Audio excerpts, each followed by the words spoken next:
দেশ বরেণ্য বলা চলে কয়েকজন ডায়েটিশিয়ান, আমি তাদের বক্তব্য শুনলাম। আসলে ওনারা যে বক্তব্য দিয়েছেন এটা বিশ্লেষণ করা আমার জন্য বেশ কষ্টকর, কারণ আমি ডাক্তার।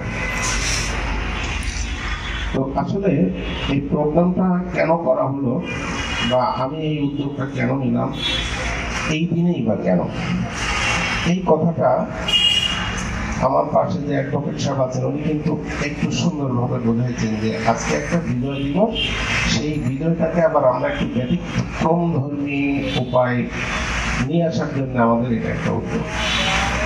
তো আমি যেহেতু ডাক্তার, আমি যা বলি সেগুলি প্র্যাকটিক্যাল অবস্থায় কিন্তু আমাকে বলতে হয়, তো বলি। আজকের বিষয়টা খুব একটু এক্সেপশনাল মনে হচ্ছে, সেটা হলো যে ডায়াবেটিক রোগী এবং সিনিয়র সিটিজেন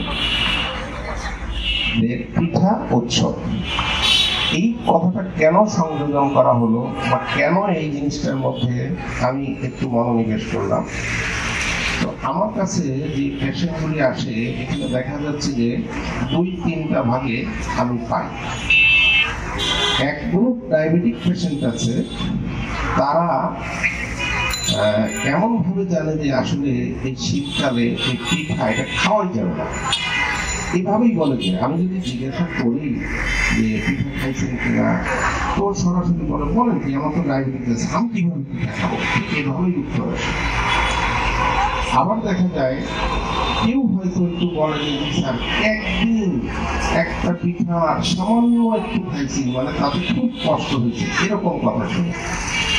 আবার দেখা যাচ্ছে যে একটা গ্রুপ বলে যে জি স্যার খাইছি, শীতের পিঠা না খেয়ে পারা যায়, খাইছি। তো দেখা যাচ্ছে যে তাদের হয়তো ডায়াবেটিসটা বেশ বেশি থাকে।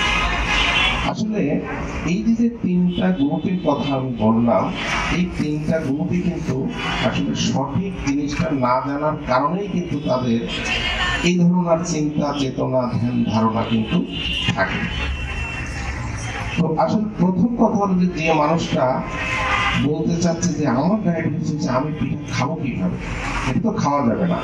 এই কথাটা যে উনি নিজের থেকেই বলেন তা না, উনিও তো কোনো জায়গা থেকে শোনেন। সেটা দেখা যাচ্ছে যে আমাদের ডাক্তার লেভেল থেকেও শোনেন, পারিপার্শ্বিক থেকেও শোনেন, কিন্তু আসলে এই কথাটা সত্য না যে ডায়াবেটিক পেশেন্ট হলেই পিঠা খাওয়া যাবে না, এটা সত্য না।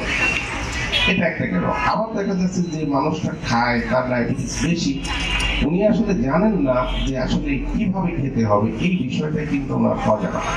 আসলে এই তথ্যগুলি থেকে বা এই ধ্যান ধারণা থেকে আমার কাছে মনে হলো আমরা যদি সমাজকে একটা মেসেজ দিতে পারি যে ডায়াবেটিক পেশেন্ট বা বয়স্ক যারা আছে সিনিয়র সিটিজেন, তারা আসলে পিঠা খেতে পারবে। শীতকালে এটা একটা সিজন, এই সময় কেউ এই পিঠা খাবে না, এটা আসলে বলা যাবে না, বলা উচিত না আমি মনে করি। তো তারা খাবে, কিভাবে খাবে, কোন প্রক্রিয়ায় খাবে, এটা নিয়ে কিন্তু আমাদের আজকের বক্তব্য। তো এখানে 2-3টা বিষয় আছে, সেটা ডায়েটিশিয়ানরাই ভালো বলতে পারবেন বা বলছেন, বাই দিস টাইম বেশ ভালোভাবেই কিন্তু আমরা বোঝাই দিচ্ছেন যে চিনি, গুড়, এই 2টা জিনিসের মধ্যে বেসিক কিছু পার্থক্য আছে, যেটা চিনিতে নাই, গুড়ে এক্সট্রা আছে, সেটা একটা। আর একটা বিষয় যেটা আসে যে চিনির মধ্যে তো ভেজাল, আপনি পিঠা খাবেন গুড় দিয়ে, কিন্তু সেই গুড়টাও কিন্তু খাঁটি গুড় হতে হবে, এটা আর একটা পয়েন্ট আছে। ডায়েটিশিয়ানরাই কিন্তু অনেক গুরুত্বপূর্ণ ভূমিকা রাখে এবং রাখে, এবং আমার সাথে যারা কাজ করে সবচেয়ে ভালো দিক হলো আমি এদের সাথে, যারা আমার সাথে মিশে, তাদেরকে আমি বলি যে এটা এরকম হবে, এটা এরকম হবে, এটা এরকম হবে, তারা কিন্তু সেটা আমার সাথে যুক্তি তর্কে অনেক সময় আসে।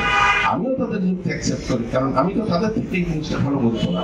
আমি যদি একজন ডাক্তার যদি বলে যে আমি ডায়েটিশিয়ানের থেকে ভালো বুঝি, আমি এটা মেনেও নি, বলা যে না এটা হতে পারে না, কারণ এই বিষয়ে তারাই মাস্টার্স কমপ্লিট করছে। আমি তো ডাক্তার নেই, আমি তো ওষুধের ব্যাপারে নেই, আমি তো ডায়েটের বিষয়টা বুঝবো না। একটা শাকের মধ্যে কি আছে, একটা এই যে ইদানিং দেখি কি মরিঙ্গা নাকি সব কিছু নাকি সজনের পাতা খায়, আরে বাবা সজনের পাতা এটা আল্লাহ তৈরি করছে, ঠিক আছে তার কিছু উপকার থাকতে পারে, কিন্তু আসলে ডায়াবেটিস নির্মূল করে দিল এই কথা যারা বলে তাদের ব্যবসায় আসলে রোগীর কোনো উপকার হয়।